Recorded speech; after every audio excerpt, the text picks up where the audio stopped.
はいどうも、浦瀬ですね。今日はですね、こちら iPhone 15 Pro についてお話をしていきたいと思っております。ただね、ただこの15 Pro のレビューをしたところでですよ、もう皆さんですね、他のクリエイターさんとかかなり詳しくレビューされていると思いますので、こちらのチャンネルではですね、2つの項目にフォーカスを当ててですね、お話をしたいと思っておりまして、まず1つ目がですね、iPhone 13 Pro との比較。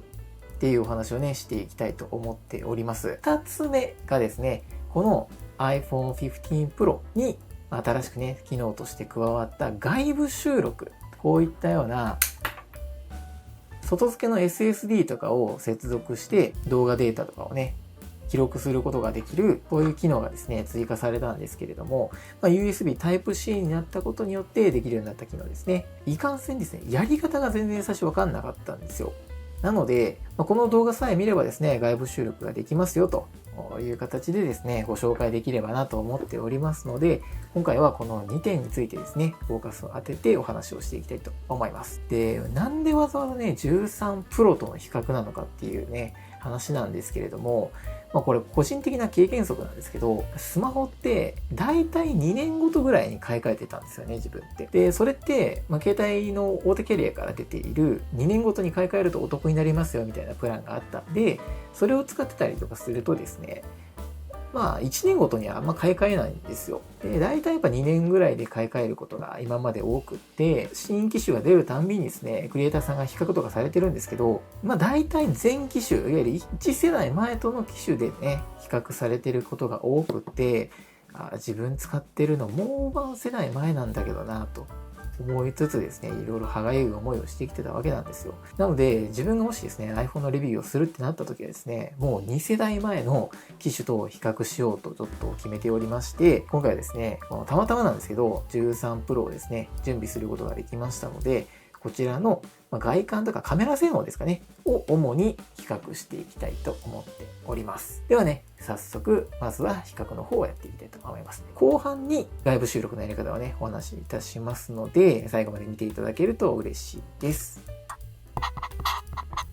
はい、では早速ですね、13 Pro との比較をしていきたいと思います。で、こちらがですね、iPhone 15の Pro。で、こちらがですね、iPhone 13の Pro となっておりまして、外見の違いでいくと、ボディのね、素材がチタンになったよっていうのと、あと、このですね、マナーモードのボタンがですね、もともとスライド式だったんですけど、これがね、もうアクションボタンに変わりまして、マナーモード以外にもですね、いろいろと機能を割り振って、例えばカメラの起動だったりとか、ボイスメモの起動だったりとか、割り振ることができるようになりました。で、あと、ここですね。はい。接続端子がライトニングケーブルから USB Type-C に変更になりました。あと、地味に重さも結構変わってまして、まず13 Pro からですね。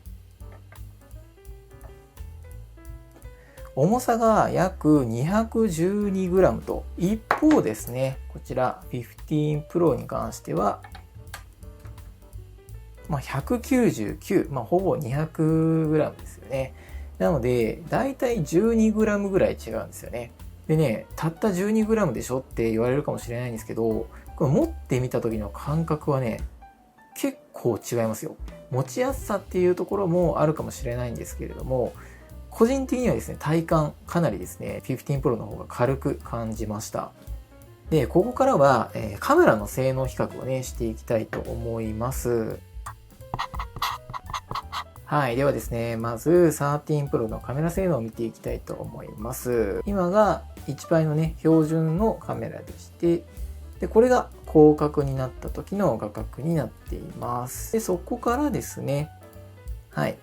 3倍ズームまでできますので、ここまでですね、寄ることができますね。はい。では次はですね、iPhone 15のカメラ性能を見ていきたいと思います。で、こちらが今標準ですね。で、ここから広角になるとこんだけね広がってくれます。そして15 Pro はですね、もう一つ画角がありまして2倍ズームができますね。で、そこからもう一段3倍ズームとなります。どうですかね、これ比較してみていかがですか？ちなみにね、プロじゃないんですけど、自分がずっと使ってた iPhone12 のですね、カメラ性能を一応見てみましょう。この標準のこの1倍からね、全然違うと思いますね。ちょっとノイズが乗っちゃってる感じなんですよね。iPhone12 はですね、1倍とあと広角しかないです。広角しかないんですよね。プロじゃないんで、望遠端がなくて、この広角の絵と、この標準のね、1倍の価格になります。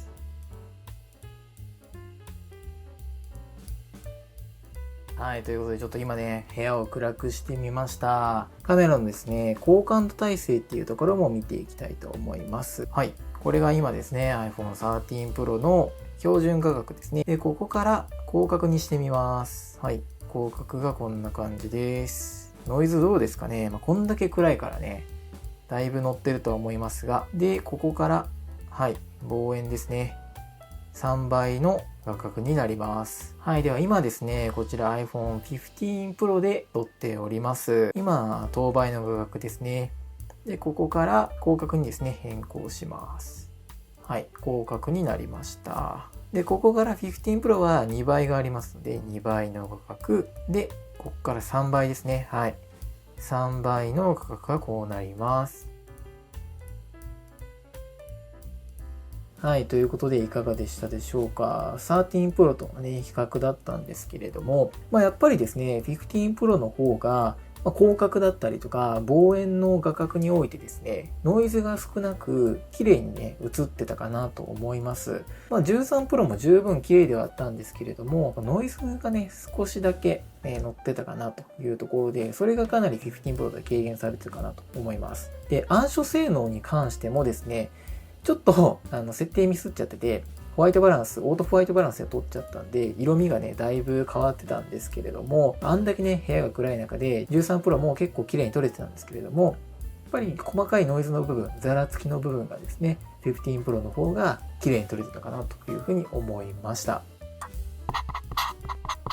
はい。では、ここからはですね、15 Pro の外部収録の方法についてお話をしていきたいと思います。はい。ではまずですね、設定の仕方なんですけれども、設定のタブからですね、このカメラの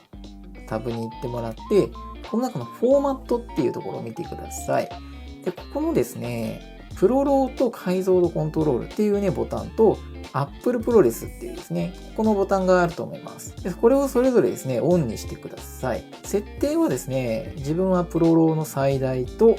あと、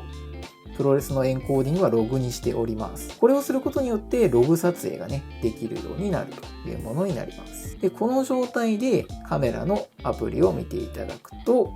まずですね、写真に関しては標準では出てこないこの右上にですね、ロー最大っていうこのボタンがチェックできるようになります。で、これをオンにしておけば、写真におけるロー撮影ができるようになるというものになります。ただし、外部収録はこれできないので、あくまで iPhone の内部のストレージに保存する形になります。で、外部収録できるのが、このビデオの方ですね。シネマティックの方の撮影ではできないので気をつけてください。先ほど設定したプロレスっていうですね、ここが選べるようになります。これをチェックするとこんな感じでですね、色が薄くなりますよね。これがいわゆるログ撮影と呼ばれるものでして、編集することができるという撮影モードになっております。で、この状態でですね、こういったような外付けの SSD ですね、USB Type-C で接続をします。先ほどに出てこなかったこの USB-C っていうですね、マークが出てきていると思います。この状態がようやく外部収録ができる状態になっております。この通常のね、MOV の撮影では外部収録できないんですよね。で、じゃあ、これ撮ったデータはどこに行くのかっていうところなんですけど、ファイルのところから見ていただくと、ここのですね、ブラウザのところから、この SSD がですね、認識されて出てきますので、ここにおける DCIM っていうところを開いてください。そうすると、先ほど撮ったログ撮影のですね、素材がここに入ってきております。ここまでお話しすると、いや、ログ撮影はしないけど、外部収録はしたいよっていう方もね、絶対いらっしゃると思うんですよ。だから自分はそうなんですよね。そんな時にはですね、標準アプリではできないんですけど、さっき言ったこのですね、ブラックマジックカメラ。これを使えばですね、MOV のファイルでも外部収録することができます。ちょっとね、設定方法をお話ししていきたいと思います。まずは、このセッティングっていうタブをですね、押していただきまして、ここにおけるメディアっていうね、項目があります。で、ここの Save Clip to っていうところですね。これ最初ね、In App Only になってると思います。で、これを Files っていうやつに変えてもらうんですね。Files ってやつを変えてもらうと、最初はね、設定されてないと思いますので、どこのフォルダに入れるかっていうのをね、選んでいただきます。で、自分はですね、今、この外付けの SSD にカメラっていうフォルダをね、作ったんですけれども、新しく新規フォルダを作ってですね、で、この状態でカメラ2っていうのがね、フォルダ名がちゃんとしっかり反映されたのを確認して、カメラの画面に戻ってください。で、これを撮影します。そうするとですね、下の方にあるこの残り時間というか、どんだけ撮影できますよっていうね、ストレージの容量が映ってると思うんですけど、ちゃんとこのね、この外付け SSD の残りの容量がね、映ってるかと思います。で、これを完了すると、ファイルの方から先ほど作ったカメラ2のね、フォルダを見ていただいて、ここにですね、先ほど撮った映像 MOV 形式でちゃんと保存がされていると